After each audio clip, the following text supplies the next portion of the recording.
Hello, I'm Bernard Hickey from interest.co.nz and welcome to 90 at 9, brought to you in association with ASB. This is our morning briefing where we get you everything you need to know in 90 seconds at 9 o'clock, starting now with news that Prime Minister John Key has announced a $480 million package of measures to help small businesses. The emphasis is on the small here. There are a collection of little tax breaks, delays to GST and concessions and various other bits and pieces.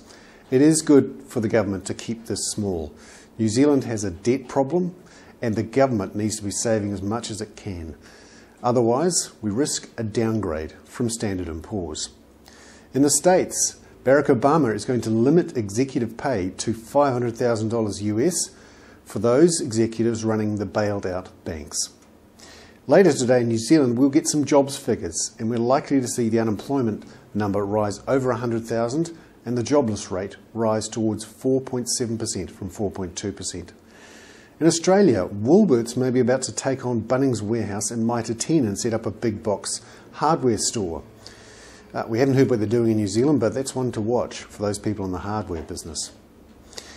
The D word is out, depression. Gordon Brown used it in Parliament in Britain overnight. Now he came back later on and said, I didn't really mean to use the word depression, but it's not a good sign when the leader of one of the world's biggest economies uses that word.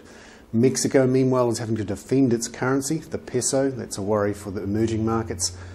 Another sign of the credit crunch, Mitsubishi is pulling out of rallying. Interesting one there. Kazakhstan has devalued its currency and nationalised its main banks. And an ominous sign for superpower politics, Kyrgyzstan has closed a US base used to support its operation in Afghanistan after it received some loans from Russia. I'm Bernard Hickey. That was 90 at 9, brought to you in association with ASB.